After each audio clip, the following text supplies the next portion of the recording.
ओम तव कथामृतं तप्तजीवनं कविभिरीडितं कल्मषापहं श्रवणमंगलं श्रीमदाततं भुवि गृह्णन्ति ये भूरिदा जनाः। हाँ चालू नहीं।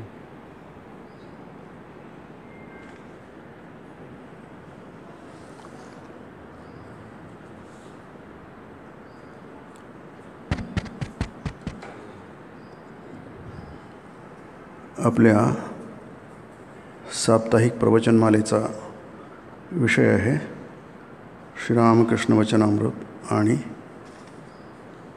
श्रीमद्भगवद्गीता एक चिंतन। अध्याय 13 बघत आहोत आपण वचनामृताचा।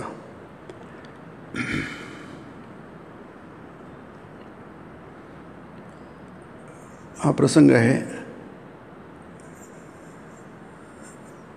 केशवबाबू जे ब्राह्म समाजाचे नेते आहेत ते जहाजातून कलकत्त्याहून आले आहे आणि नदीवर ज्याला आपण त्यांचं ते नौकेतून किंवा जहाजातून भ्रमण चालू आहे। श्रीरामकृष्णांनी त्यांनी मुद्दामून जहाजावर घेतलं आहे आणि मग तिथे ते समाधिमग्न झालेत आणि किंचित भानावर येताच ते बोलू लागले। तर बोलणं दोन प्रकारचं असतं, म्हणजे शास्त्राप्रमाणे एक असतं संवाद, तिथे द्विवचन असतं, कृष्णार्जुनयोः म्हणतात, केशवार्जुनयोः गीतेमध्ये जसं आहे, किंवा गीतेच्या पुष्पिकेमध्ये शेवटी जे येते अध्याय संपल्यानंतर कृष्णार्जुन संवाद असं म्हटलं आहे। ते ब्रह्मविद्यायाम योगशास्त्रे श्रीकृष्णार्जुन संवादे हे एक बोलणं असतं, त्याला संवाद म्हणतात। की एक जण बोलतो दुसरा ऐकतो, तिथे दोघं जण असतात, पण दोनपेक्षा जास्तीसुद्धा व्यक्तींबरोबर संवाद साधला जाऊ शकतो। मात्र शास्त्रीय पद्धतीने ते दोघांमध्येच असतं, म्हणून गीतेमध्ये दोघंच आहेत, बोलणारा कृष्ण आहे, ऐकणारा अर्जुन आहे। तोही प्रश्न विचारतो, त्यावेळी बोलणारा अर्जुन होतो, ऐकणारा कृष्ण होतो, पण दोघं। तर त्यामध्ये सांगितलं जातं, त्याला म्हणतात परोक्ष ज्ञान, म्हणजे इनडायरेक्ट। तुम्ही ऐका, विचार करा, त्याला श्रवण मनन चिंतन म्हणतात, निधिध्यासन म्हणतात, आणि त्याप्रमाणे साधना करण्याचा प्रयत्न करा आणि जे सांगितलं आहे ती अनुभूती प्राप्त करून घ्या, तो अनुभव प्राप्त करून घ्या।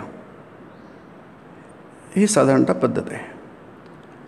उपदेश म्हणजे हा उपदेश दिला जातो हा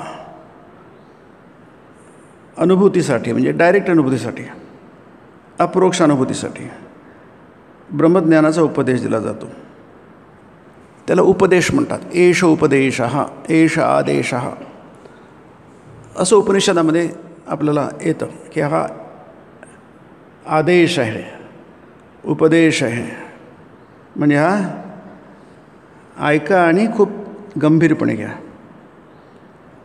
अर्जुनाने गंभीरपणे घेतला, पण युद्ध चालू असताना काय जितका वेळ लागला असेल आपण त्याची कल्पना करू शकत नाही, कारण व्यासांनी ते गीतेमध्ये आपल्या महाभारतात त्याची रचना केली आहे। उपनिबंध ही श्लोक सप्तशते 700 श्लोकामध्ये व्यासांनी कृष्णाचा उपदेश महाभारतामध्ये उपनिबंध केला, मी त्याला ग्रथित केला, ग्रंथरूपात मांडला मी। त्यामुळे हे 700 श्लोक जे आहेत ते ऐकत असताना ते परोक्ष ज्ञान आहे, म्हणजे माहिती म्हणून। माहिती हा शब्द इतका चांगला नाही आहे, पण आपण माहिती म्हणता येईल, कारण तुम्हाला काहीतरी माहिती मिळते। आता ब्रह्मज्ञानाविषयी जी आपल्याला ऐकायला मिळतं ती माहिती नव्हे. नाही, माहिती पुष्कळदा काय असते, खूपशी माहिती येते आपल्याकडे, अमाप माहिती असते. आजकाल तर डिजिटल तंत्रज्ञानामुळे माहितीचं भांडार ओपन झालं आहे. तुम्ही गुगलवर करा, काय जे पाहिजे ते सगळी माहिती, ब्रह्मांडात सगळी माहिती मिळते. परंतु ती माहिती आहे, आपण गोळा करतो विसरून जातो, ऐकतो विसरून जातो. ऐकण्याची गरज आहे की नाही ते नाही आहे, पुष्कळशी गरज कचरा असतो तो नाही, पण तो आपण ते कचरा गोळा करतो. संवाद तसा नसतो. कृष्ण सांगणार आहे, अर्जुन ऐकणार आहे, हा संवाद आहे, अतिशय महत्त्वाची गोष्ट आहे. म्हणून त्याला माहिती म्हणा किंवा म्हणू नका, नाही, ते ज्ञान आहे, परोक्ष ज्ञान आहे. पण हे झाल्यानंतर अर्जुनाने त्याला कुठे वेळ आहे ऐकत असताना, तो फक्त ऐकतो आहे. कृष्णाच्या दृष्टीने एकच महत्त्वाचा मुद्दा तिथे आहे की यांनी युद्धाला सुरुवात करावी. स्वधर्ममपि चावेक्षण विकंपितुमर्हसि धर्माद्युद्धाश्रेयोन्यत क्षत्रियस्य न विद्यते. तू क्षत्रिय आहेस, युद्ध करणं तुझा स्वभाव आहे, तर तुझ्यासाठी अर्जुनाला सांगितलं. गीतेमध्ये पुष्कळशा गोष्टी साक्षात आहे. उपदेक्षन्ति ते ज्ञानम ज्ञानिनस्तत्वदर्शिनः, ते म्हणजे तुला. पुष्कळशे श्लोक, पुष्कळशे म्हणजे खूप नाही आहे पण आहेत, बऱ्यापैकी आहेत, असे वचनं आहेत. तुला उपदेक्षन्ति ते ज्ञानम, ते ज्ञान तुला, ते म्हणजे तव, ते विभक्ती आहे. तुला म्हणजे तुला ते तत्वदर्शी ज्ञान सांगतील. जे ज्ञान ऐकल्यानंतर तुला पुन्हा एवं यास्यसि पांडव, तुला पुन्हा अशा प्रकारचा मोह होणार नाही. मी युद्ध करायचं की नाही करायचं, किंवा युद्ध करणं वाईट आहे बरे, असला प्रकार पुन्हा घडणार नाही. कारण ते ज्ञान झाल्यानंतर त्याला मोह होत नाही. मोह केव्हा होत नाही, त्याला स्पष्ट जेव्हा करतो मोह होत नाही. त्याला मोह केव्हा होतो माणसाला, त्याला स्पष्टता नसते. की अर्जुनाच्या विचारांमध्ये स्पष्टता नव्हती, तो गोंधळलेला होता, म्हणून तो संमूढ म्हणतो आहे. धर्मसंमूढ चेता, चेता म्हणजे बुद्धी, विचार करण्याची शक्ती, ती संमूढ झाली होती, मोहित झाली होती, खूप मोहित झाली, त्यानं संमूढ केले. कशा बाबतीमध्ये, धर्म इथे म्हणजे काय करायचं आणि काय बरोबर आणि काय चुका, त्याला धर्म म्हणतात. सामाजिक शब्द आहे. धर्मसंमूढ चेता, तो त्या बाबतीमध्ये संमूढ झाला होता, मोहित झाला होता. मोहित म्हणजे काय, स्पष्ट त्याला कळत नव्हतं. जसं आपण म्हणतो ना नेहमी, सापाचं दोरीचं उदाहरण देतो, त्याला कळत नाही हा साप आहे की दोरी आहे, त्याला मोह म्हणतात. त्याला वाटतं की साप नसूही शकतो, कारण बऱ्याच वेळ स्थिर आहे, पण असं म्हणून चालणार नाही, कारण तो शेवटी साप आहे. जर असला तर की नाही, म्हणून तो साप नाही असंही म्हणता येत नाही, दोरी नाही असंही म्हणता येत नाही. काय त्याला समजत नाही आहे, त्याला मोह म्हणतात. आणि हा मोहच आपल्या सर्व अनर्थाचं कारण आहे. जीवनभर आपल्याला मोह होतो. सर्वात मोठा मोह म्हणजे तिथे आपण जसं गीते म्हणतात, संमूढ शब्द खूप झालेला आहे गीतेमध्ये. जसं आत्ता म्हटलं, हा धर्मसंमूढ चेता, हा कर्माच्या बाबतीमध्ये संमूढ म्हटलं आहे की तो मनुष्य संमूढ होतो आणि स्वतःला अहंकार विमूढात्मा कर्ताहमिति मन्यते. मी करणार आहे, माझ्याकडनं कर्म होत आहे, मी बोलतो आहे, मी ऐकतो आहे, ही बोलणे आणि ऐकण्याची क्रिया आहे ही, पण त्याच्याशी आपण मी जोडून देतो. अहम करता, कर्तृत्वबोध आपल्यामध्ये निर्माण होतो, मी जोडतो. ते जर आपण नाही जोडलं नाही तर मग ते ज्ञान होतं, त्याला ज्ञान म्हणतात. ज्ञान म्हणजे आत्मज्ञान. ज्ञान शब्दाचा अर्थ नेहमी आपण हेच चालू पाहिजे, आत्मज्ञान. गीतेमध्ये ज्ञान म्हणजे आत्मज्ञान. नाही ज्ञानेन सदृशम पवित्रम हे विद्यते. ते ज्ञान म्हणजे आत्मज्ञान आहे. ते तर ज्ञान म्हणजे माहिती, त्याला ज्ञान म्हणतो आपण, की ती माहिती नव्हे, त्याला ज्ञान म्हणतात. माहिती आपल्या उपयोगाची असते, पुष्कळशी माहिती निरुपयोगी असते. आपण काही गोष्टी सिरियसली घेतो, काही गोष्टी त्याला काही गंभीरपणे घेत नाही. पण हा उपदेश जो आहे हा उपदेश मात्र गंभीरपणेच घ्यायचा असतो, कारण तो घेणाराही गंभीर असतो. उपदेश म्हणून दोन फरक आहे, संवाद आणि उपदेश. जसं मी म्हटलं शास्त्रामध्ये दोन गोष्टी भिन्न आहेत. म्हणून उपनिषदामध्ये एष आदेश हा कमांड आहे की नाही. कमांड काही पाळली नाही पाळली की नाही असं नंतर. फायर म्हटलं की त्याला फायर करावंच लागतं, तिथे काही चॉईस नाही आहे. सैनिकाला म्हटलं फायर, कमांड आहे ती, आदेश मिळाला, आता मी ठरवेन. ठरवायचं नाही आहे, ते फायर करायचं आहे की नाही. तू फक्त ट्रिकर हे करणार, स्ट्रायकर ओढणार आहे, तुला तिथे काही विचार करायचा नाही आहे, फक्त तुझ्या आदेशाचा अपेक्षा करायची आहे की यांनी फायर म्हटलं की फायर. त्याला उपदेश म्हणतात. एष आदेश एष उपदेश. उपनिषदांमध्ये तुम्हाला हे खूप आढळेल. म्हणून अर्जुनाने संवाद केला, कृष्णाने संवाद केला. संवाद दोघात असतो म्हणून तिथे द्विवचन आहे की नाही. गीतेमध्ये द्विवचन आहे, आवयोः म्हटलं आहे. उपदेशामध्ये सुद्धा दोघंच असतात किंवा तिघं असतात, चौघं असतात, ग्रुप आहे, पण ते सिरियसली घ्यायचा असतो. अर्जुनाने नंतर ठीक आहे वेळ नाही आहे आता कारण युद्ध करायचं आहे. तसं म्हटलंच बघा की कृष्णाचा उद्देश होता, मुख्य उद्देश होता, यांनी हा सगळं सोडून बसला आहे. विसृज्य सशरम चापम शोक संविघ्न मानसा. याचं मन शोकाने भरून गेलेलं आहे आणि त्याच्यामुळे प्रतिक्रिया म्हणून त्यांनी धनुष्यबाण सोडून दिलेलं आहे, विसृज्य. आणि आता युद्ध करत नाही आहे. आणि तूष्णीम बभूव, आता बोलणंही बंद केलं त्यांनी. आतापर्यंत काहीतरी बोलत तरी होता. तूष्णी म्हणजे चुप राहा, आता बोलायलाही नाही केले. म्हणजे त्यांनी आता पक्क ठरवून टाकलं युद्ध करायचं. आधी याला कसं युद्धाला उभं करायचं आहे, कारण अर्जुन त्या युद्धामध्ये प्रमुख होता, त्याच्या जीवावर युद्ध लढलं गेलं आणि सगळ्या युद्धाचं कारण अर्जुन होता. पांडव होते मुख्य म्हणजे, पण अर्जुन होता. पांडवांमध्ये अर्जुन होता मुख्य, नाही ते युद्ध झालंच नसतं.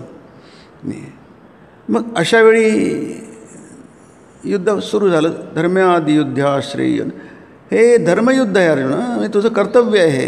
ह्याच्यासारखं श्रेय उत्तम क्षत्रियस्य न विद्यते, तुझ्यासारख्या क्षत्रियाला दुसरं काहीही नाही आहे की नाही. म्हणून न विकंपितुमर्हसि, हे कर्तव्य आहे सगळ्यांच्या बाबतीत आहे. आपण सगळे जन्मभर काय श्वास घेतो, श्वास घेऊन आपल्याला काय करायचं आहे, न विकंपितुमर्हसि, आपल्याला चलित व्हायचं नाही आहे की नाही, मोहित व्हायचं नाही आहे. असं जसं ती ज्योत असते ना, ती हलते तसं हालायचं नाही, स्थिर. तुम्हाला पक्क माहीत पाहिजे की नाही. सगळं जग जरी तुमच्यासमोर उभं राहिलं आणि तुमच्या नावाने खडे फोडताय किंवा तुम्ही चूक म्हणताय, तरी आपल्याला एवढी खात्री पाहिजे की नाही हे सगळं चूक आहे, मी बरोबर आहे. याचं कारण काही तो हट्टीपणा नव्हे, तर विश्वास, त्याला श्रद्धा म्हणतात की नाही. ही श्रद्धा की हे लोकांना कळत नाही, मला कळत आहे. म्हणजे की घमंड नाही आहे हा, हे तुम्हाला माहिती आहे की हे लोक याच्याकडे सिरियसली घेत नाहीत. आता लोक सिरियसली घेत नाहीत, त्याला आपण काय करणार की नाही. कोणालाच काही करता येत नाही, कृष्णाला काय करता नाही, व्यासाला करता नाही, अवतारांना कोणालाच काही करता येत नाही. निग्रह किंग करिष्यसी, तिथे कोणाचंच काही चालत नाही. गीता म्हणते कोणाचंच, माझंही काही चालत नाही. मम वा अन्यस्य, माझंही काही चालत नाही, दुसऱ्याचंही काय. तर हा प्रश्न संस्कारांचा आहे. ह्या जन्माच्या आणि जन्मोजन्मीच्या संस्कारांचा प्रश्न आहे. तिथे कोणाचंच चालत नाही, हात टेकावं लागतात. जसं आईवडील मुलांसमोर हात टेकतात की नाही. बरोबर काहीच आता तुमच्या शिबिरामध्ये येतात ते म्हणतात आम्ही हात टेकले पोरांसमोर की नाही, काहीच ऐकत नाही. कारण ते वेगळ्याच जगात असतात, त्यांचा मेंदू वेगळ्याच जगात असतो आणि आपण वेगळ्याच जगात पाहतो. त्याला करणार काय तुम्ही, त्यांना वाटतं आपलं बरोबरच आहे 100%. आम्हाला कोणाचं ऐकायची गरजच नाही आहे. आता कोणाचं ऐकायची गरज नाही म्हणजे त्याला म्हणजे संवादही साधायची गरज नाही आणि उपदेश ऐकायची गरज नाही. आदेश तर सोडूनच द्या की नाही. मग अशा वेळी काय करणार, काहीच करता येत नाही. पण तशी परिस्थिती नसेल, अत्यंत कमी परिस्थितीच घडतं ते. म्हणून इथे दुर्मिळ, खूपच रेअरेस्ट ऑफ रेअर केस म्हणतात गीतेमध्ये खूपदा आहे. सहस्राणाम हजारो वर्ष एखादा बहुनाम जन्मनाम, त्याची अत्यंत दुर्मिळ गोष्ट आहे. किंवा आश्चर्यवत पश्यती कश्चिदेन, हे आश्चर्यच आहे की कोणाला ही आत्मविद्या ऐकण्याची इच्छा होणं किंवा आत्मविद्या सांगण्याची इच्छा होणं हे रेअरेस्ट ऑफ रेअर केस आहे. अत्यंत दुर्मिळ गोष्ट आहे. किती दुर्मिळ गोष्ट आहे त्याचा तुम्ही अंदाज करू शकत नाही. आपण जगाकडे बघितलं म्हणजे आपण त्यात काही महान आहोत, विशेष आहोत या अर्थानं नाही, पण शास्त्राप्रमाणे शास्त्र काय म्हणतं, उपनिषद काय म्हणतात, वेद काय म्हणतात, गीता काय म्हणते, यावर आपण बोलतो आहे की नाही. त्यामुळे इथे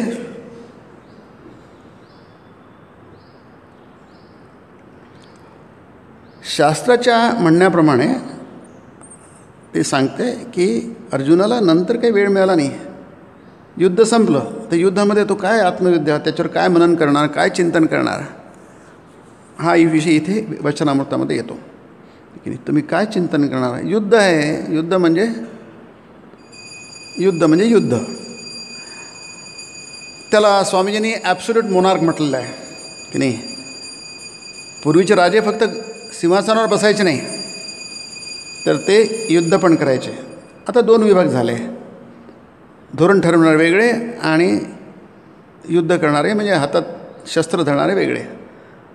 त्याकडे तसं त्याला ॲब्सोल्यूट मोनार्क म्हणजे काय, दोन्हीमध्ये त्याला धोरण पण ठरावं लागतं, म्हणजे तो प्रमुख शासक पण आहे आणि तो योद्धा पण आहे, शस्त्र पण त्याचं ज्ञान आहे. अर्जुन योद्धा, अर्जुन शास्त्र जाणणारा होता, शस्त्र जाणणारा होता की नाही. म्हणून तो दुर्योधन स्वतःच म्हणतो पहिल्या अध्यायामध्ये, अत्र शूरा महेश्वासा भीमा अर्जुन समायुधी. दुर्योधन स्वतः म्हणतो भीम आणि अर्जुनासंबंधी. कोणाला सांगतो, आपल्या गुरुला द्रोणाला सांगतो आहे. द्रोणाला माहीत नाही काय की भीम आणि अर्जुन म्हणजे काय आहे, त्यांना माहिती आहे. पण ही वेळ अशी आहे की त्यांना त्यात लक्षात आणून देण्यासाठी. लक्षात घ्या, हे 2 जण आहेत, प्रतिपक्षामध्ये 2 जण आहेत. अत्र म्हणजे इथे, या प्रसंगी. अत्र शूरा, बघा त्याला शूरा म्हटलं आहे दोघांनी. अत्र शूरा महेश्वासा, महाईश्वासा, महाधनुर्धारी म्हटलं आहे दोघांनी. भीमार्जुन समायुधी, भीमार्जुनासारखे योद्धे आहे तिथे, लक्षात घ्या. ते द्रोणांना लक्षात आणून देतात आहे. भीम फार हे होता, म्हणजे कुशल होता, नीतिज्ञ होता तो. फक्त त्याचं काही गोष्टी गडबडल्या, चुकल्या, त्याच्या वडिलांमुळे म्हणता येईल. धृतराष्ट्र तसे होते, कधी धृतराष्ट्र असं नसलं तर कदाचित दुर्योधन इतका वाईट नसता आला, पण वडिलांमुळे तो पूर्णपणे वाया गेला. असो, पुढे अर्जुनाने काय केलं आहे असं काही दिसत नाही की आता समजा युद्ध संपलं, आता झालं, आता तर शांती आहे, फुरसत आहे, आता तरी काही साधना वगैरे, थोडाफार योग, थोडंफार ध्यान, थोडंफार जप, असं काही अर्जुनाच्या आपल्याला जीवनात काही दिसत नाही. म्हणून ते अनुपर्वामध्ये, अनुगीतेमध्ये येतं ते मी सगळं मिसळून गेलो. तू युद्धभूमी सांगितला त्यावेळी फार विचलित होतो, माझं चित्त भ्रमिष्ट झालं होतं, पण आता सांगतो म्हणजे आता नाही सांगतायत. म्हणून इथे जे आहे ना, तो त्यावेळी योगावस्थेत होतो. कृष्ण म्हणतो त्यावेळी मी योगावस्थेत होतो आणि त्या योगावस्थेतून तुला तो उपदेश दिलेला आहे, म्हणून तो उपदेश आहे. इथे तसंच आहे म्हणतो. इथे आपण जे वचनांबद्दल बघतो ते समाधी अवस्थेत आहे श्रीरामकृष्ण आहे की नाही. ते म्हणतात नुसते त्यांचे पाय हलत आहे पण त्याचं भान नाही आहे. कसे तरी ते त्यांना मोठ्या मुश्किलीने जहाजावर उतरून घेण्यात आलं, ते केबिनमध्ये बसवण्यात आलं, ही गर्दी तिथे, आणि मग ते समाधी किंचित भानावर आले आणि नंतर ते बोलतात आहे. म्हणजे त्यांचं मन ह्या त्रिगुणाच्या पलीकडे गेलेलं आहे. समाधी अवस्था म्हणजे गुणातीत अवस्था आहे ती, तिथून ते बोलत आहेत. म्हणजे तिथून ते मनुष्य बोलत नाही आहे की नाही. महायोगेश्वरो हरी, गीतेमध्ये खूप झाले. संजय पण म्हणतो तेच, महायोगेश्वर, तो योगेश्वर आहे, हरी आहे की नाही, तो काही मनुष्य नाही आहे. आणि म्हणून तो उपदेश आहे. तो उपदेश म्हणजे आपण आईवडील आपल्या मुलांना उपदेश देतात किंवा शिक्षक विद्यार्थ्यांना उपदेश देतात, तसा उपदेश नाही आहे की नाही. तो अत्यंत गंभीरपणे घ्यायचा उपदेश आहे. म्हणून आपण इथे वचनामृताकडे की नाही. इथे ते म्हणतात, आपण जो श्लोक बघितला की ते तिथं नमूद केलेलं आहे वचनामृतामध्ये की शरीर हे काय आहे, जीर्णानि वस्त्राणि, वासम म्हणजे वस्त्रम. वस्त्र जीर्ण होतं, वापरण्यायोग्य राहत नाही, तसं शरीर जीर्ण होतं आणि ते विहाय आपण त्याला सोडून देतो. नवानि गृह्णाति नरो प्राणी, नवीन वस्त्र धारण करतो आपण. त्यामुळे देहाला किती महत्त्व द्यायचं, त्या शरीराला किती महत्त्व द्यायचं, उशीच्या खोळीला किती महत्त्व द्यायचं. पण आपण जन्मभर तेच करतो आहे ना, दुसरं काय करतो आहे की नाही. 100 वर्षाच्या आयुष्यामध्ये आपण दुसरं करतो काय, काहीच करत नाही. आपलं जे आत्मज्ञानाचा जो विषय आहे, मुख्य विषय जो आहे की नाही, ज्याचा समजा विद्यार्थी परीक्षा हॉलमध्ये बसलेला आहे, त्याच्यासमोर प्रश्नपत्रिका आहे, उत्तरपुस्तिका आहे, सगळंच काही त्याच्यासमोर आहे. 3 तास त्याला दिले गेले आणि 3 तासमध्ये घंटे दिला तर तुम्ही लिहायला सुरुवात करा. ते टायपिंगची परीक्षा होते ना, ते अगदी कसं होतं, नाव टू स्टार्ट, फटफट तो पण तुम्हाला बोटं नाही करता येत. आता ते गेली टायपिंग परीक्षा असेल मला माहीत नाही. आता स्टार्ट म्हटलं की तुम्हाला स्टार्ट करावं लागतं आणि स्टॉप म्हटलं की तुम्हाला स्टॉप करावं लागतं. नाही 3 तासामध्ये लोक पटपटपट जे काय करायचं तुम्हाला ते काही दिवे लावायचे तेव्हा लावा 3 तासामध्ये, आहे की नाही. पण एक जण नुसताच बसला आहे, 3 तास तो काहीच करत नाही आहे. मग काय झालं, 3 तास त्याचे वाया गेले. तसं आपल्याला 100 वर्ष दिले आयुष्य, आपण 100 वर्षामध्ये काही धडपडही करत नाही आहे. आता होणं ना होणं वेगळा भाग आहे, परंतु धडपडसुद्धा होत नाही आहे. का होत नाही, ती वस्तूच माहीत नाही आहे, तो विषयच माहीत नाही आहे. म्हणून उपदेश म्हणजे तो विषय माहिती आहे, त्याचं गांभीर्य माहिती आहे, त्याला उपदेश म्हणतात. म्हणून इथे आपण जो ऐकतो आहे की नाही, की हा उपदेश आहे, हा गांभीर्याने घ्यायचा असतो. आता प्रत्येकजण किती गांभीर्याने घ्यायला आहे, हा माणसावर फरक पडेल की नाही. जसं स्वामी विवेकानंदांनी श्रीरामकृष्णांचा उपदेश फार गांभीर्याने घेतला, आपण लीला प्रसंगामध्ये बघितलं की नाही. म्हणून श्रीरामकृष्णांना माहीत होतं की याला जे कळतं इतरांना कोणालाच कळत नाही. स्वामी म्हणतो अक्कल तर पाहिजे ना. ते हत्ती नारायण आणि माहूत नारायणाची गोष्ट त्यांनी म्हटलं त्याच्या मित्रांनी, स्वामींच्या मित्रांनी, आम्हाला तर काहीच कळत नाही, ठाकूरांचे उपदेश आहेत. आम्हाला वाटतं ठीक आहे, चांगली गोष्ट आहे, ऐकायला बरं वाटतं आणि विचार करायला काही हरकत नाही. परंतु तसं नाही आहे, स्वामीजी म्हणतात. नरेंद्र त्यावेळी होते ते म्हणतात तसं नाही आहे. मग कसं आहे, मग त्यांचा दोघांचा थोडा वाद झाला म्हणा. अच्छा ठीक आहे, तुम्हाला सांग कसं आहे तर. आणि स्वामी ठीक आहे, कोणतं तू एक सांग, ठाकूरांचं एक वचन सांग. मग त्याने ते माहूत नारायणाने हत्ती नारायण घेतलं, ते आपण वचनामध्ये आधीच होऊन गेलं आहे नाही. आता स्वामी ते 2 दिवस 3 दिवस सतत बोललेत. ते फक्त माहूत नारायण हत्ती नारायण नाही आहे, त्याच्यावर तुम्हाला तत्त्वज्ञानाचा इमला उभारता येतो नाही. कोणतंही वचन, म्हणून ते मंत्र असतात नाही. मंत्र यालाच म्हणतात मंत्रा ऋषय मंत्रद्रष्टार. ते मंत्र बघितलेले असतात, हे आपल्याला शब्द आहेत आपल्यासमोर. आपण परिशिष्टामध्ये बघितलं वचनामृताच्या, ते म्हणतात माझ्यासमोर जसे सुवर्णाची अक्षरं लखलखतील तसं मला दिसतात ते सगळे मंत्र. त्यावेळी ते वरानगर मठामध्ये होते की नाही. पण मनात शांती नाही असं म्हणतात ते, कारण ती अनुभूती दिसतात आहे, तीच अनुभूती आहे. मग का नाही आहे, तर ते माहीत नाही आहे की फार मोठी गोष्ट आहे. कारण त्यांच्या दृष्टीने ही गोष्ट फार सामान्य आहे, कारण त्यांचा पल्ला खूप मोठा आहे, त्यामुळे ती सामान्य वाटतं. आपल्या दृष्टीने ती असामान्य गोष्ट आहे, तिथे फरक पडतो की नाही. माणसामध्ये साधकामध्ये फरक पडतो. म्हणून स्वामींना जे कळत होतं ठाकूरांचे उपदेश, ज्या गंभीरपणे त्यांनी घेतले आणि नंतरच एवढं मोठं कार्य करू शकले. ते प्रधान शिष्य होते स्वामींचे, ठाकूरांचे की नाही. एवढं मोठं कार्य कसं करू शकले, ते याचं कारणच ते आहे की त्यांनी तो उपदेश म्हणून ग्रहण केलं. नंतर ते म्हणाले, आधी त्यांचे किती वाद घातले नंदानी ठाकूरांचे. ठाकूरांनी हसत सहन केलं सगळं, कारण त्यांना माहीत होतं की हाच माझं सगळं घेऊन जाणार आहे पुढे, ह्याच्यावरच माझा सगळा भार आहे. आणि मग त्यांना हे कळलं की ठाकूरांच्या अनुभूतीसमोर माझी अनुभूती काहीच नाही आहे. म्हणून त्यांनी गुरुच्या चरणी स्वतःला समर्पित केलं 100%. मग त्यांना ते कळलं की जे काय करतायत गुरु करतात आहे. ते आपण बघितलं ना गीतेमध्ये की परमगुरू तो जो गीतेच्या 18व्या अध्यायामध्ये जे आहे की सांगणं, पुढे बघू आपण, ते मागे बघितलं आहे, आधी पण बघितलं आहे की शुश्रूषा मया क्रियते इत्यर्थः. माझ्याकडनं गुरुची शुश्रूषा होते आहे, जशी आई मुलाची शुश्रूषा करते. परमगुरू माझे परमगुरू म्हणजे ब्रह्मज्ञ, ब्रह्माला परमगुरू म्हणतात. माझी म्हणजे सगुण प्रत्यक्ष रूपामध्ये किंवा अप्रत्यक्ष, ब्रह्मरूपामध्ये किंवा मनुष्य रूपामध्ये, गुरु म्हणजे ब्रह्म. त्याच्यातून माझ्याकडनं ती गुरुची सेवा करतो आहे, या तऱ्हेने माझं अध्यापन होत आहे प्रत्येक गोष्ट. म्हणून इथे याच्यानंतरचा श्लोक जो आलेला आहे, यत् सांख्यै प्राप्यते स्थानम, हा गीतेतलाच आहे.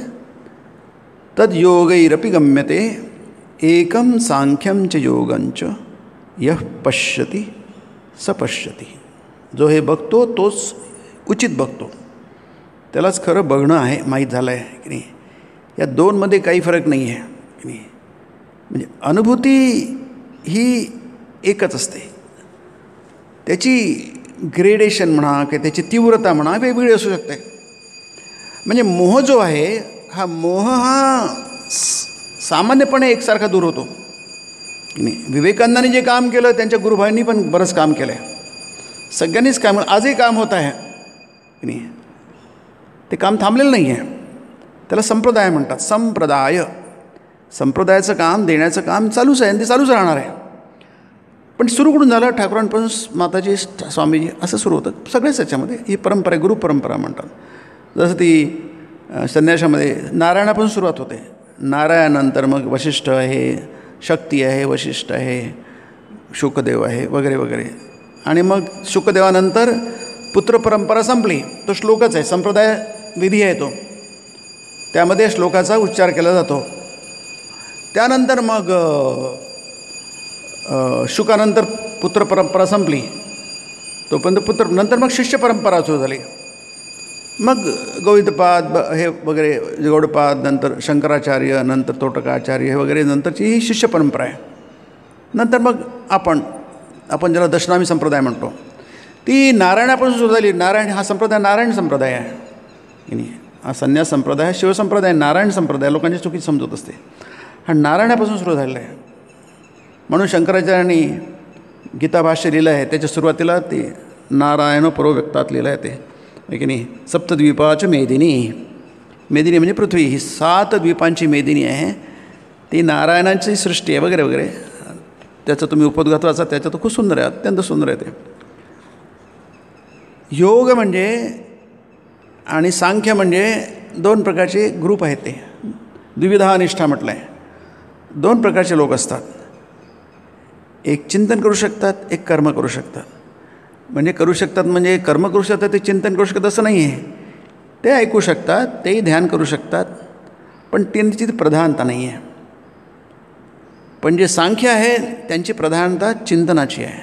स्वामीजींनी म्हटलं होतं की मला जर जमलं असतं, परिस्थिती तशी आलीच ती, माझं हे बोलणं, लेक्चर देणं, अमुक करणं ढमुक हा माझा स्वभाव नाही आहे. पुष्कळदा म्हटलं आहे स्वामीच्या लेक्चरमध्ये, त्यांच्या पत्रांमध्ये आहे, संवादामध्ये पण आहे. माझा स्वभाव नाही आहे. माझा स्वभाव कुठेतरी गोयत जाऊन राहणं, चिंतन करणं. चिंतनामध्ये म्हणून त्यांनी म्हटलं की तुला काय पाहिजे?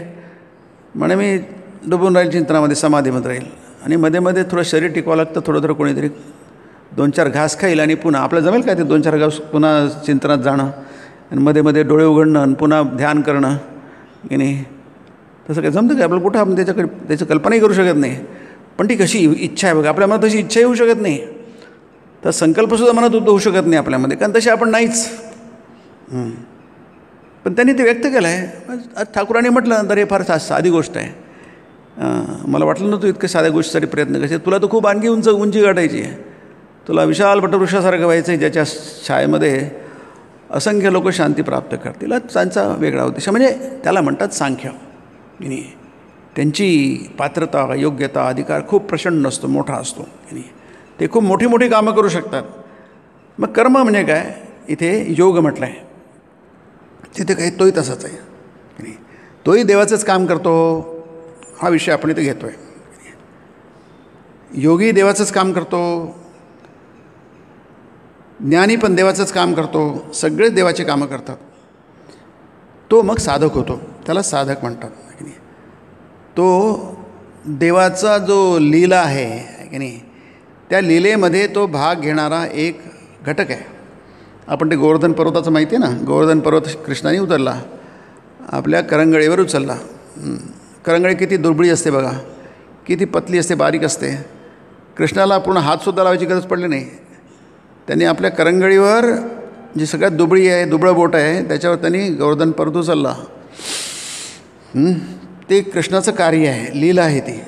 आणि आता बाकीचे गुराखी तिथे आहेत, इतर जण पण आहेत. त्यांनी काय करावं? त्यांनी चुप बसावं. नाही, तुम्ही तुमच्या गाड्या लावा, त्याला योग म्हणतात की नाही. आता त्या ज्या काठ्या आहेत पशु हाकण्यासाठी की नाही, त्या काठ्या त्यांनी लावल्या. आता त्या काठ्यांवर तो गोवर्धन पर्वत कधी उचलला जाईल काय? मग त्यांनी म्हटलं नाही, अरे हे कुठलं तुझं, तू उचलतो, तुझं योग शक्ती आहे, ती योगिक शक्ती आहे. आमच्या काठ्यांनी काय होणार? नाही, तसं म्हणू नका, तसं म्हणू नका, ती चूक आहे. त्यालाच योग म्हणतात, त्यालाच कर्मयोग म्हणतात. मग कर्मयोगामध्ये तुमचा नाही आहे, तुमची आसक्ती नाही आहे, तरी तुम्ही कर्म करता. हा कर्मयोग संबंध फार कठीण आहे की नाही. एक तर आम्ही एकदम उंच उडी मारू, नाही तर उडीच मारणार नाही, असं म्हणू नका की नाही. तुम्ही जरूर करा ते की नाही. कारण काय, ते देवाचं कार्य आहे, देवाने आदेशित केलेलं कार्य आहे ते. आमच्यानी काय होणार? गुरुनी पाणी मागितलं, मी इतका साधारण तुम्हाला काय पाणी देणार आहे, दे ना बाबा, आहे की नाही. असं कशाला म्हणतात? मला माझ्यानी एवढं कसं, तुमची सेवा कशी होणार? कशी होणार ते देव बघतील. तुम्ही करा ना सेवा, तुम्हाला जेवढी करायची असेल तेवढी. माझं काही पात्रताच नाही, माझी काही हेच नाही, योग्यताच नाही, माझा काही अधिकारच नाही, असल्या गप्पा कशाला? जसं जमतं तसं करा, बाकीचं पुढचं ते देव बघून घेईल. त्याला कर्मयोग म्हणतात. म्हणून ते कर्मणी अधिकार, ते कर्मण्ये वाधिकार, ते म्हणजे जसं आपण मग बघितलं, काही उपदेश अर्जुनासाठी डायरेक्टली आहे, ते म्हणजे तुझ्यासाठी आहे. ते तव तुला, तुझा अधिकार फक्त कर्मातच आहे. न ज्ञाननिष्ठाया, न ज्ञाने, चिंतन बिंतन तुझं नाही जमणार, ती वेगळी जमात असते की नाही. आपल्याला नाही जमणार ते की नाही. न ज्ञाने किंवा न ज्ञाननिष्ठाया, तुला ते जमणार नाही. तुझा अधिकार फक्त कर्म. अधिकार म्हणजे योग्यता, लक्षात घ्या. अधिकार शब्दाचा अर्थ होतो योग्यता, पॉवर नाही. तुझी योग्यता तेवढीच आहे, कर्म कर. कर्मणी एव अधिकार हते, त्याचा अर्थ इतका चुकीचा केला जातो ते श्लोकाचा. सगळ्यांनी त्यांची वाट लावली ते श्लोकाची, आणि सगळीकडे तो लिहितो मा फलेषु कदाचन. त्याचा अर्थ काय आहे? तो गीता आहे, उपनिषद आहे, ते ब्रह्मविद्या आहे. तिथे कशी अर्थ करून चालत नाही, त्याला मीमांसा म्हणतात. मीमांसा म्हणजे अर्थ कशी करायचं त्याचं शास्त्र आहे. आपल्याला वाटतं आपल्या मनातले अर्थ किंवा आपण ज्याप्रमाणे ज्या समाजात वाढलेलो आहे तो सामाजिक अर्थ त्याचा घ्यायचा नसतो, तो नंतर तुम्ही करा त्याचा काय अर्थ करायचा आहे. पण या अर्थ केल्याने तुम्हाला ब्रह्मविद्या प्राप्त करायची आहे. ब्रह्मविद्या झाली की बाकीच्या गोष्टी तुम्हाला मिळतील, आपोआपच मिळतील, त्याच्यात तुम्हाला काही करायची गरज पडणार नाही. सूर्य उगवला, सगळं आसमंत प्रकाशित होतो, पुन्हा तुम्हाला वेगळा आसमंत करायची, दिवे लावायची गरज पडत नाही आहे. सूर्य उगवला की आता काय तुम्हाला गरज आहे दिवा, बाकी छोट्या छोट्या दिव्यांची. जसं गीतेमध्ये म्हटलं आहे की खूप पाऊस पडला की खूप पाणी असलं की मग तुम्हाला छोट्या छोट्या गंपांची गरज पडत नाही आहे. दुसऱ्या अध्यायात आहे ते. तसंच मग तुम्ही कर्म करताना मात्र मा फलेषु कदाचन, फळाची अपेक्षा ठेवू नका. कारण कर्म केलं की फळाची अपेक्षा आपोआप उत्पन्न होते. तेवढं करू नका, तेवढं पथ्य पाळा की नाही. पण तुम्ही मग यत् सांख्ये प्राप्यते स्थानम तद योगैर, मग तुम्हाला त्याला जे मिळेल अनुभूती तीच तुम्हालाही मिळेल. एकम सांख्यंच योगंच यः पश्यती स पश्यती. काय सुंदर आहे बघा, आहे की नाही. कुठेही भ्रम नाही आहे की नाही. पण असं म्हणू नका की विवेकानंद तसे होते नाही. आता आमच्या इथे बेलूरमठला असताना आम्ही भेटायला येतो. भरत महाराज फार जुन्या काळचे होते, ते आता नाही, जाऊनही बरेच वर्ष झाले, 30 वर्ष झाले त्यांना. ते मॅनेजर होते बेलूरमठचे. तर ते आम्ही जायचो. यांनी विचारलं एखाद्या म्हणजे प्रश्न काहीतरी विचारायचं की ब्रह्मानंद महाराज म्हणायचे, स्वामीजी म्हणायचे की ब्रह्मानंद महाराज माझ्याहीपेक्षा आध्यात्मिक दृष्टीने खूप म्हणजे वरच्या दर्जाचा आहे, आणि आपण तर म्हणतो की स्वामीजी पण काही कमी नव्हते. मग त्यांनी फार छान उत्तर दिलं. ते म्हणाले तो स्वामींचा मोठेपणा आहे, तो आहे की नाही. तो स्वामींचा मोठेपणा आहे की त्यांनी ब्रह्मानंदांची स्तुती केली. पण तुम्हाला काय घ्यायचं ते तुम्हाला घ्यायला पाहिजे, समजायला पाहिजे तुम्हाला कसं, त्याचा अर्थ कसा करायचा. त्याला मीमांसा म्हणतात. त्याला मीमांसा शास्त्र वेगळंच शास्त्र आहे की नाही. योगम च सांख्यंच योगंच कर्मणी अधिकारते मा फलेषु कदाचन. हा जो मा फलेषु कदाचन, कर्म केलं की फळाची अपेक्षा येतेच. त्याला फलाभिसंधी म्हणतात. फलाभिसंधीपूर्वकम साहंकारा, प्रत्येक कर्म अहंकाराला जोडून ते टाळा, मग आत्मज्ञान उत्पन्न करतं. ते सोपी सूत्र आहे, सोपी इक्वेशन आहे. साहंकाराच्या फलाभिसंधीपूर्वकम असं शंकराचार्य म्हणतात. प्रत्येक कर्म झालं किंवा संकल्प केला त्याला अहंकार जोडलाच जातो, कोणाची बिशाद नाही ते टाळण्याची. आणि ते झालं की फलाभिसंधी होतेच, प्रत्येची फलाभिसंधी, फल त्याच्याबरोबर येतच. ते झालं की आसक्ती होतेच. आसक्ती म्हणजे ते खरं वाटायला लागतं, ती गोष्ट असं वाटायला लागतं, मी केलं असं वाटायला लागतं. मग ते अज्ञान येते, मोह येतो, त्यालाच अज्ञान आणि मोह म्हणतात. ते त्यातून शोक उत्पन्न होतो. म्हणून शोक मोह पूर्व का म्हटलं आहे यशोमती शंकराचार्याने. आपले सगळे जे व्यवहार आहेत, संसारातले जेवढे व्यवहार आहेत, हे सगळे शोक मोहपूर्वक असतात. आपल्या जीवनात शोक भरलेला असतो, कारण मोह असतं. म्हणून हा मोह जोपर्यंत आहे, कोणत्याही दर्जाचा असो, कोणत्याही रूपात असो, कोणत्याही डिग्रीचा असो, तो शोक उत्पन्न करणारच, तुम्हाला दुःखी करणारच, तुम्हाला विषाद निर्माण होणारच. याचं कारण काय? मोहामुळे. आता आपण म्हटलं आहे शोक संविघ्न मानसा, कारण त्याला मोह झाला म्हणून शोकसागरात तो डुबला. अर्जुन म्हणतो आहे मी शोकसागरात डुबला आहे. आपणही डुबतो, आपण गटांगळ्या खातो शोकसागरामध्ये की नाही. याचं कारण आहे मोह. म्हणून ते कच्चित प्रश्न आहे.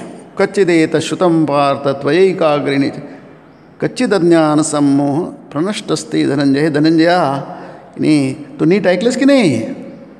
सुंदर आहे ते. कच्चित येत श्रुतं पार्थ, श्रुत म्हणजे कान, तू नीट ऐकलेस की नाही की इकडे तिकडे भटकते तुझं मन.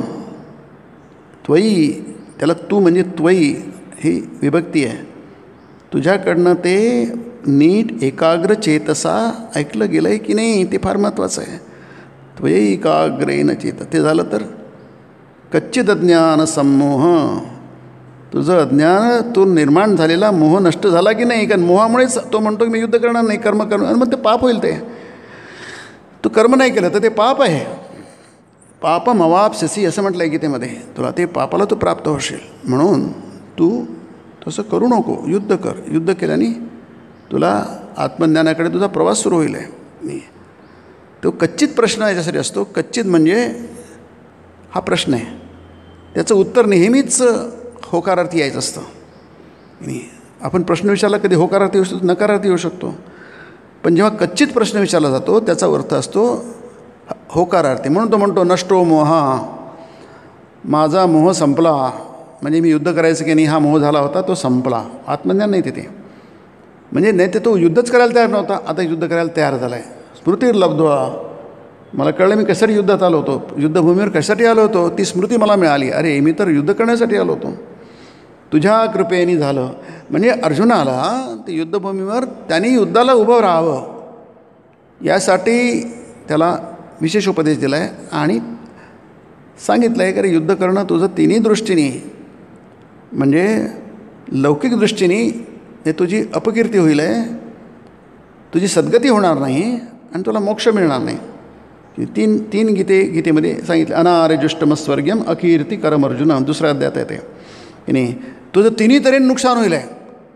आपण जर आपलं कर्तव्य नाही केलं, आपलं कर्तव्य काय नाही समजलं आणि मोहात पडलो, तर त्याने 3 प्रकारचं नुकसान आपलं होईल आहे. म्हणजे जसं तिन्ही बरोबर त्याची विभागणी गीतेमध्ये खूप सुंदर आहे की तुझी बदनामी होईल आहे. अकीर्तिम चापि भूतानि कथयिष्यन्ति ते व्याम संभावितस्य चा कीर्ती मरणादतिरिच्यते. ते मरणापेक्षा वाईट आहे. ते तुझं नुकसान, मोठं नुकसान आहे या जगातच की नाही. म्हणजे तुझे पुढचा सगळा भविष्य तुझं नाव होईल हा पळून गेला युद्धामधून, असं तुला म्हणजे भविष्यात सगळे लोक म्हटलं. आताच नाही, नंतर इतिहास तसा बनेल. इतिहासामध्ये तुझं नाव कलंकित होईल आहे आणि कधीतरी तू मरणार, तुझी दुर्गती होईल आहे, तू स्वर्गात जाणार नाही. तसंही अर्जुन नरकातच गेला होता सुरुवातीला, पण नसो ते तुझी सद्गती पण होणार नाही. आणि तिसरं म्हणजे आत्मज्ञान प्राप्त करण्याची जी शक्यता आहे ती पण संपून जाईल आहे नाही.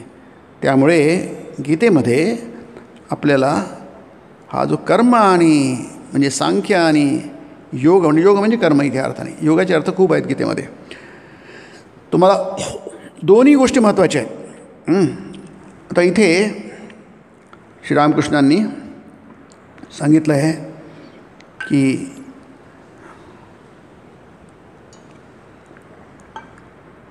त्वमेव सूक्ष्मा त्वं स्थूला व्यक्ताव्यक्तस्वरूपिणी निराकारापि साकारा कस्त्वां वेदितुमर्हति.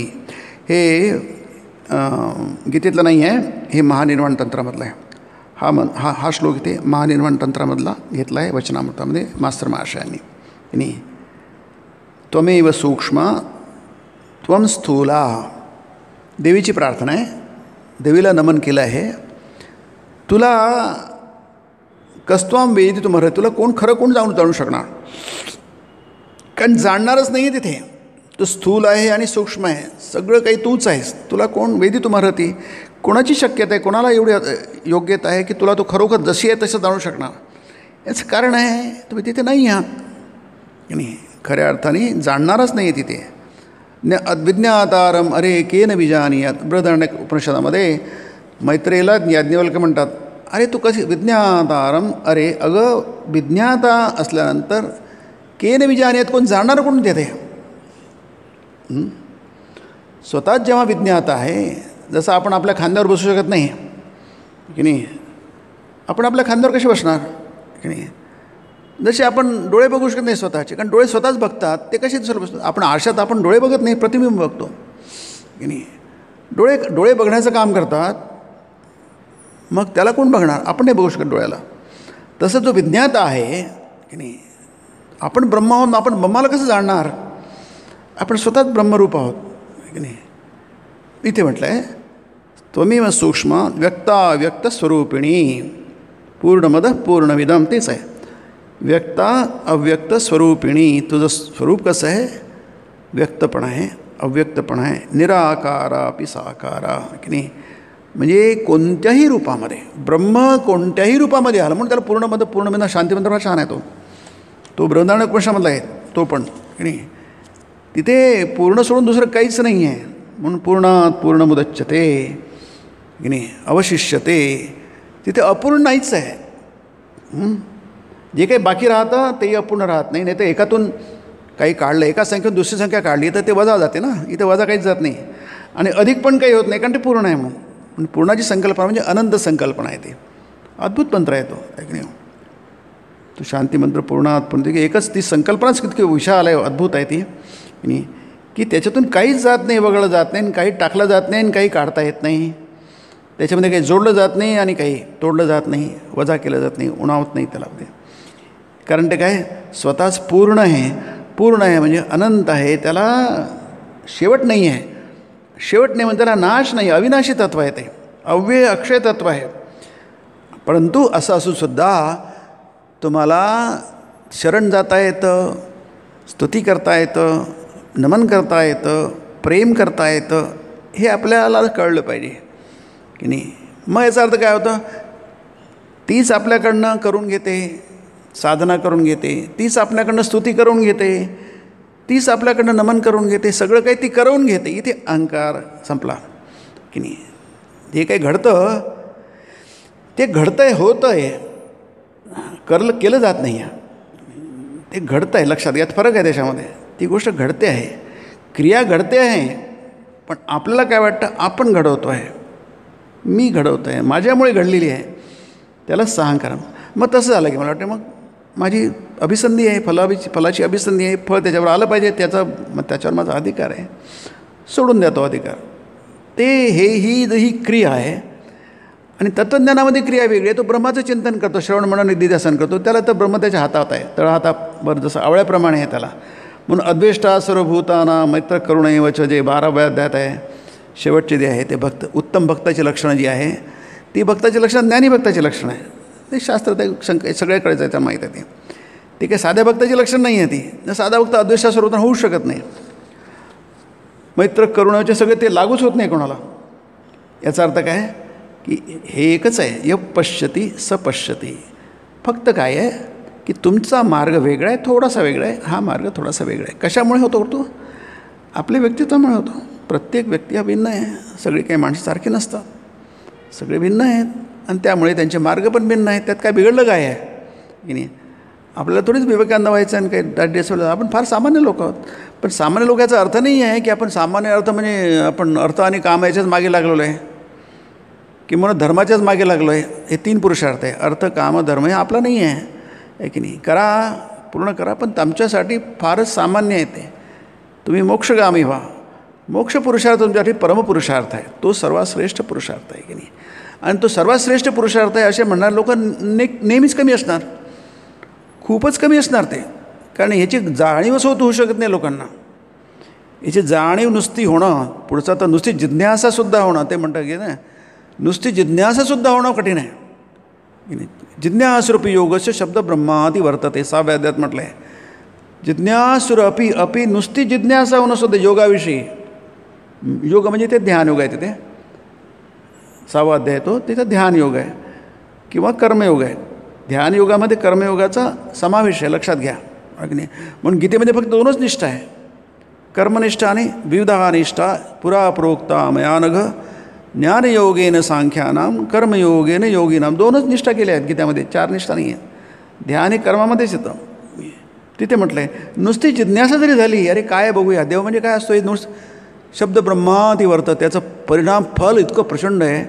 शब्द ब्रह्म म्हणजे वेद, त्याचे आदेश, त्याचं नियंत्रण तुमच्यावर, प्रकृतीचं नियंत्रण तुमच्यावर बाजूला होतं. प्रकृती बाजूला होते आणि तुमचा मोक्षाचा मार्ग हा मोकळा होतो की नाही. त्यामुळे इथे आपण गेल्या वेळी बघितलं होतं, वस्तू एकच, पण वस्तू एकच, नावच वेगवेगळी.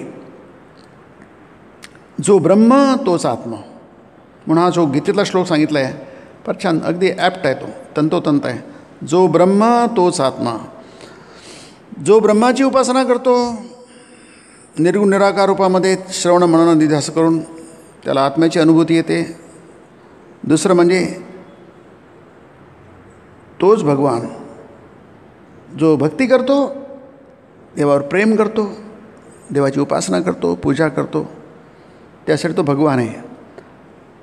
आणि जो ध्यान वगैरे करतो, परमात्म्याचं चिंतन करतो हृदयामध्ये, त्यासाठी तो परमात्मा आहे. म्हणजे ब्रह्मज्ञानासाठी तोच भगवान आहे. ब्रह्मज्ञानासाठी ब्रह्म आहे. जो श्रवण म्हणून चिंतन करतो त्यासाठी ब्रह्म आहे. जो कर्मयोग करतो किंवा ध्यान करतो त्याच्यासाठी तो परमात्मा आहे. आणि जो भक्त आहे, भक्ती करतो, भजन करतो देवाचं, पूजा करतो, देवाला वंदन करतो, ते नवविधा भक्ती आहे ना. भक्ती 9 प्रकारे करता येते, देवावर प्रेम 9 प्रकारे करता येते.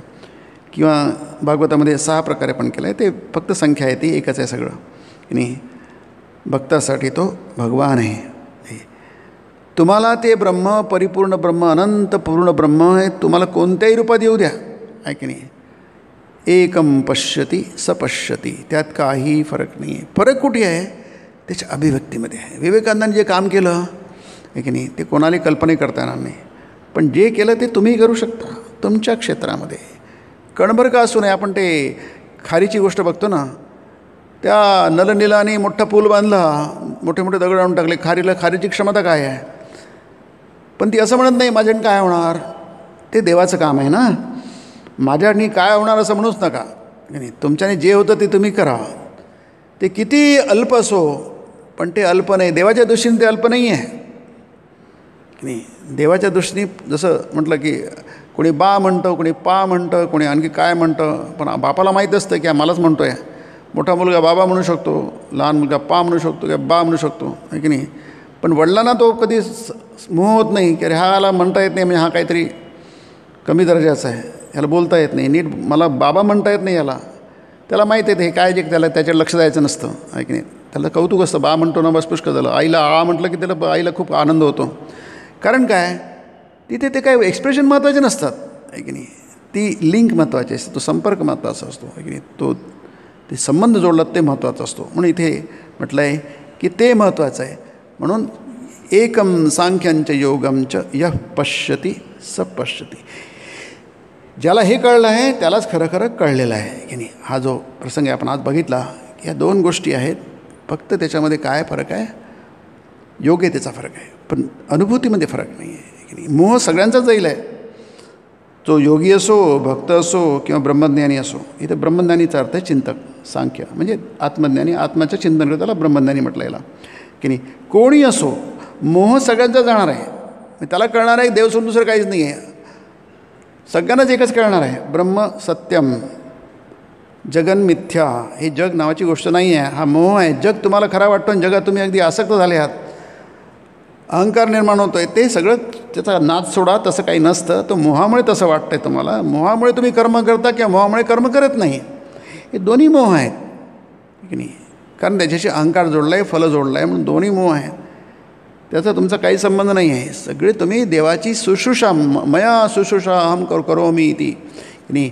मी देवाची शुश्रूषा करतो आहे, देवाची सेवा करतो आहे, हे कर्म जे आहे हे कर्मामध्ये अहम नाही आहे की नाही. याची फलाभिसंधी पण नाही आहे. मी स्वतःला फार कमी छोटं करून टाकलं आहे, अहम माझा सोडून दिला आहे, देव माझ्याकडनं सेवा करून घेतो आहे, असं आहे.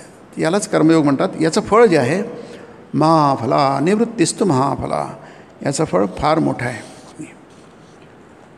ओम निरंजनम नित्यमनंतरूपम भक्तानुकंपाधृतविग्रहं वै ईशावतारं परमेशमीड्यं तं रामकृष्णं शिरसा नमामि. ओम शांति शांति शांति. हरि ओम तत्सत्. श्रीरामकृष्णार्पणमस्तु.